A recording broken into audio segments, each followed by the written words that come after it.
Hallux valgus, technique opératoire OMD, ostéotomie métatarsienne dynamique, Dr Rocher, Institut Aquitain du Pied. Ostéotech Pin est un dispositif stérile, prêt à l'emploi et monté sur son instrumentation à usage unique.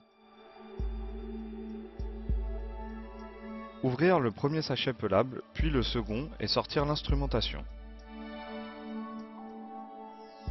Elle se compose d'un poussoir gradué, d'un tube et d'une broche résorbable crantée et sécable. L'implant s'adapte à l'anatomie osseuse et se résorbe totalement en moins de 2 ans.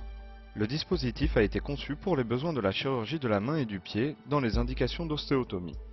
Le deuxième sachet pelable contient la broche de Kirchner en inox.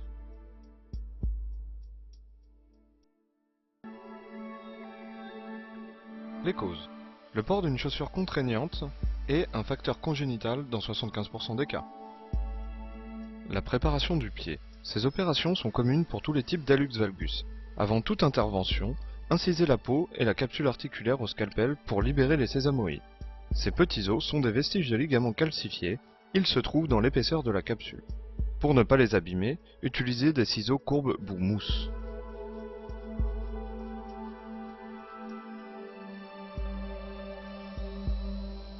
Effectuez une exostosectomie pour diminuer la protubérance osseuse.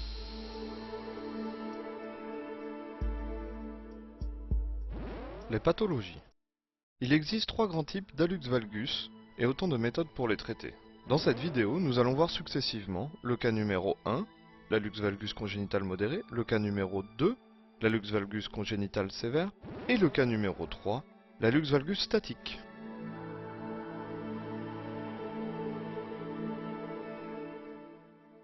Cas numéro 1, hallux valgus congénital modéré. Pour déterminer le type d'hallux valgus, certaines mesures sont nécessaires.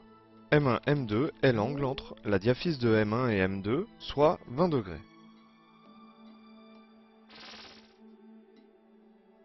DMAA est l'angle entre l'axe de la tête de M1, représenté par un trait rouge continu, et la perpendiculaire à la diaphyse de M1, soit 20 degrés. DM2AA est l'angle entre l'axe de la tête de M1, représenté par un trait rouge continu, et la perpendiculaire à la diaphyse de M2, soit 0 degré. M1P1 est l'angle entre la diaphyse de M1 et la diaphyse de P1, soit 27 degrés. Réalisez les ostéotomies dans l'ordre suivant: exostosectomie, ostéotomie métatarsienne, ostéotomie phalangienne. Coupez à la scie oscillante, puis translatez et abaissez la tête de M1.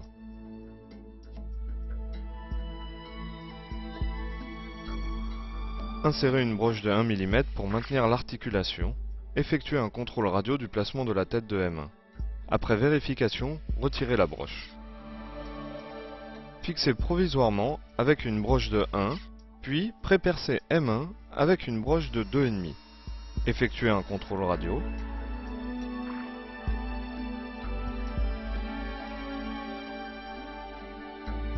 Retirez la broche et insérez l'implant jusqu'au contact du manche. Enfoncez le poussoir de la profondeur souhaitée en vous référant aux graduations.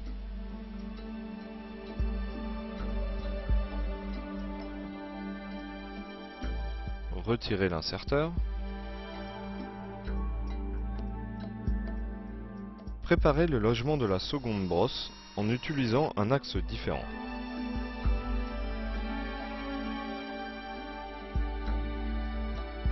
Insérez la broche résorbable, puis enfoncez le poussoir à la profondeur souhaitée et retirez l'inserteur. Coupez l'excédent de brosse et retirez la broche de 1. Réséquez la casquette dorsale et ensuite la saillie externe. Renforcez le brochage en impactant manuellement l'ostéotomie.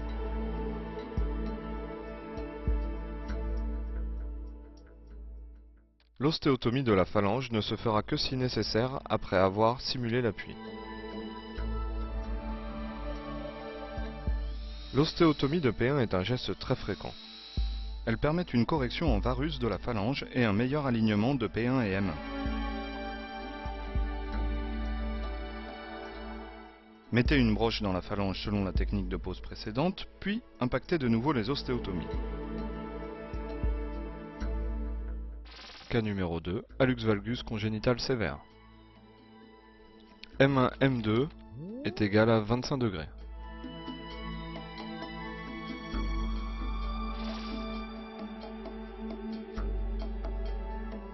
DMAA égale 30 degrés.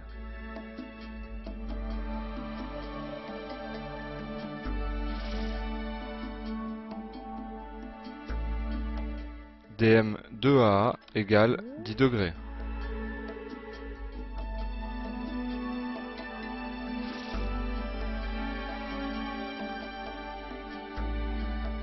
M1 P1 égale 43 degrés.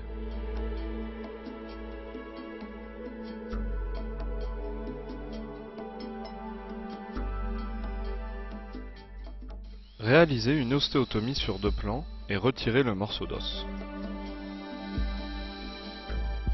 Translatez, puis dérotez en valgus la tête de M1 et l'abaissez.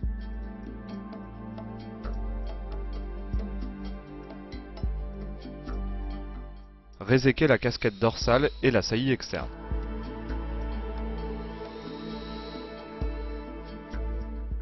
Cas numéro 3, hallux valgus statique.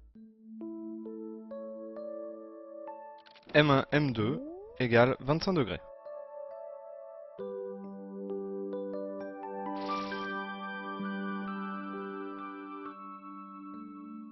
DMAA égale 7 degrés.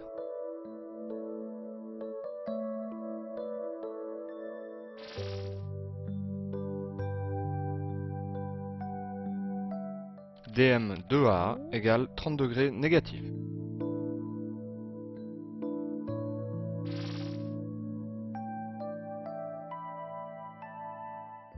M1 P1 égale 41 degrés.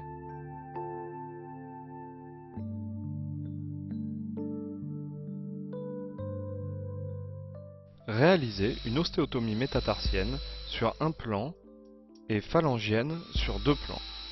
Puis retirez le morceau d'os. Translatez et dérotez en varus la tête de M1, puis l'enfoncez dans le métatarse. Réséquez la saillie externe et mettre les brosses selon les techniques précédentes.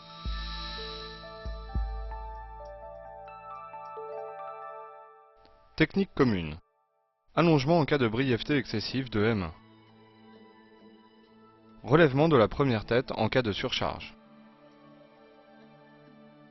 Raccourcissement en cas d'arthrose MP1. Les avantages de l'OMD. Ostéotomie souple et élastique avec appui immédiat. Chirurgie mini-invasive. Possibilité de reprise à loisir de l'ostéotomie en péropératoire. Grande possibilité de déplacement de la tête de M1 dans les 3 plans. Indication très large. Résumé de l'OMD, résultat préopératoire. Les valeurs normales se situent pour M1, M2 en dessous de 12 degrés. Pour le DMAA, inférieur à 10 degrés, le DM2AA à 0 degrés et M1P1 inférieur à 20 degrés. Résultat péropératoire.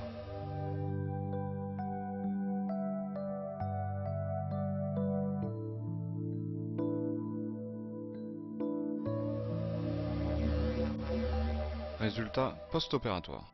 Congénital modéré, translation simple, accourcissement, abaissement éventuel. Congénital sévère, translation, dérotation en varus, accourcissement, abaissement éventuel. Statique, translation, dérotation en valgus, accourcissement, abaissement éventuel.